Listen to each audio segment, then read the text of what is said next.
Good morning, good afternoon, good evening, folks. Michael Zuber, One Rental at a Time, back with his good friend of the channel, and somebody who's helping lots of One Rental at a Time fans, Mr. Stephen Dow. How are you, sir? I'm fantastic, actually. And yourself? I'm doing great, man. So I hear a little birdie told me you got a sauna delivered yesterday or something. You need to de-stress a little bit, or what's going on?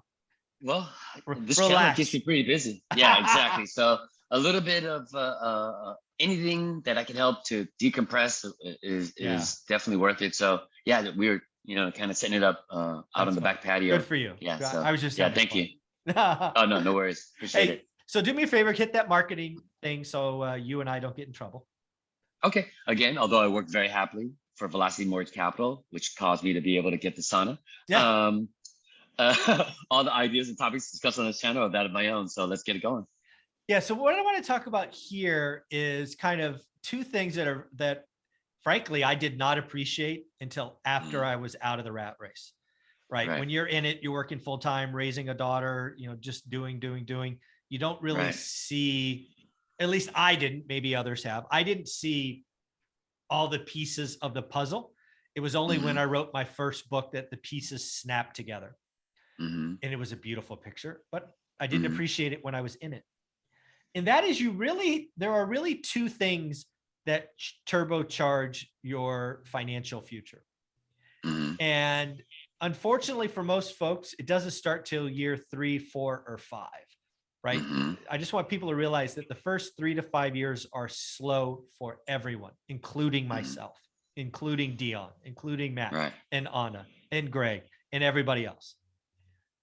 But what happens at about year 4 or year 5 is either A, you have what Dion calls the income snowball, right? Your collection of cash flow from your first 3 or 4 units is enough to make it faster to buy the next one, right? Right. That's what Dion calls the income snowball. And if your goal is to get to 6, 7, 8 properties, it is a genius way to do it. Perfect. Right. If, however, your dreams are a little bit bigger and you want to get to 20 plus, really you only have one option, in my opinion. And that is you have to recycle capital. Right. So recycle capital really comes in a couple of fold. And again, I write about them in my book. I didn't see the picture until I was done, but they started for me with cash out refis. Right. Cash out refinance. I took dead money and I used it to buy more assets. Now I admit in my book, I made a mistake the first time. I came to a lender. They asked how much. I said, how much can I get? They gave it to me. And then I had negative cash flow. Don't do that. No, that's not the right plan. No, not the right plan. But go ahead.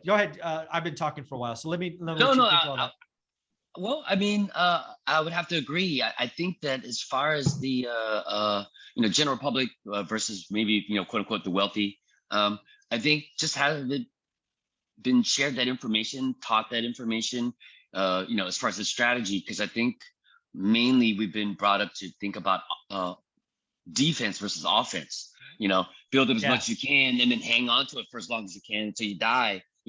Versus leveraging. But it's not really debt, it's a tool. And so you're not taking on debt to acquire things to keep and buy or depreciate. You're using that credit or the debt to leverage to buy stuff, to acquire and build wealth. So it's a different mentality and I think a different mindset, like you said. But I think it's only because, when you're younger, you're just taught differently or you've been taught differently. It just depends on the circles that you travel in. Because I think the wealthy teach their children that way, to kind of look at debt that way. So then they make different moves that way. So it just turns out their lives are granted they get a little bit of luck because mom and dad already start off so well and they get a little seed money and boom, boom, boom, boom. And then as well as what, Dion and some of your other experts talked about as far as that snowball of the income and then makes it easier to acquire. But also I think utilizing and, what do you call it?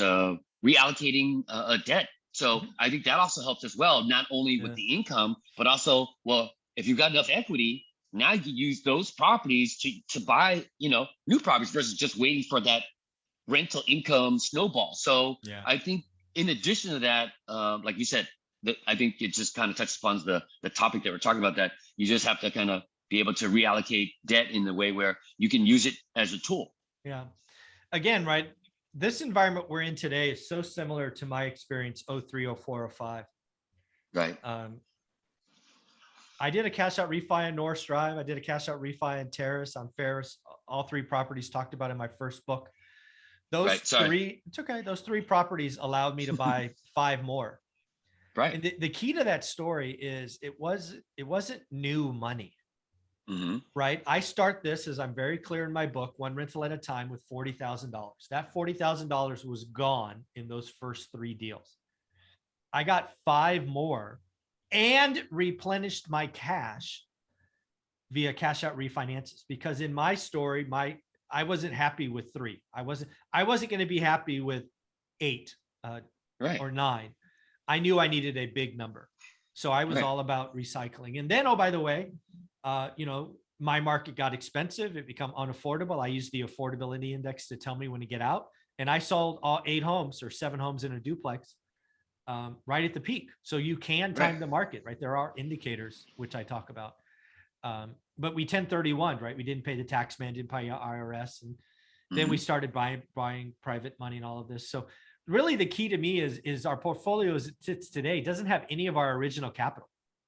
Right. Dion talks about his income snowball. I think he says, and I could be wrong, but I think he's put in something like $400,000 or $500,000 of his money that's still in the properties. Okay. I have less than 0 in our portfolio. What I think you've been doing it a while, so I think that's where you've been able to recycle the debt and then make the right moves. So then now that, in addition to the income snow avalanche, I think in your case, you're able to then pay that stuff off.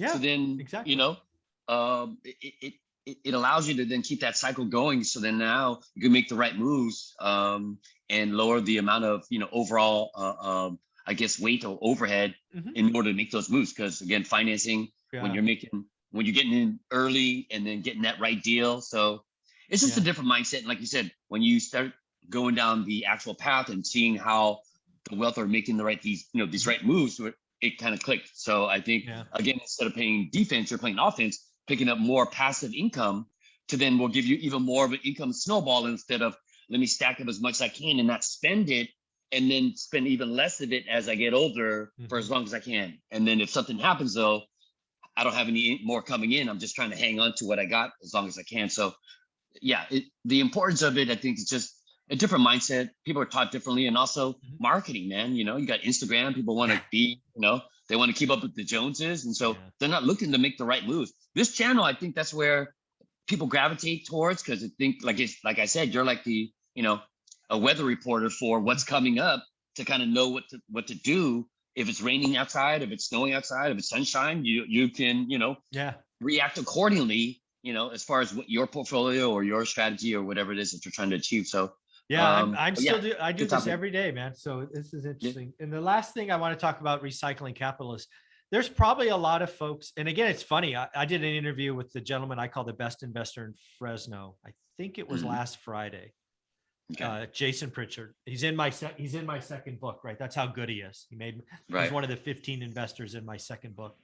Where I was going with this is he's done a lot of posts on Instagram recently about time in the market versus timing. So if you're out there and you've done deals in the last 2 or 3 years, congratulations. You've undoubtedly seen rental growth and equity gain. It might be time to look at your portfolio, right? Right now, Jason Pritchard is going out actively and recycling his capital. Yes, he's getting higher rates, but he's pulling out equity, which he's going to use to deploy going forward. So do the math. Don't buy alligators. Don't create alligators. Don't over leverage. None of that stuff. But that's what we're saying. If you're at 3 or 4 units and you have dreams of getting to 40, the income snowball works. It does, but it's slower.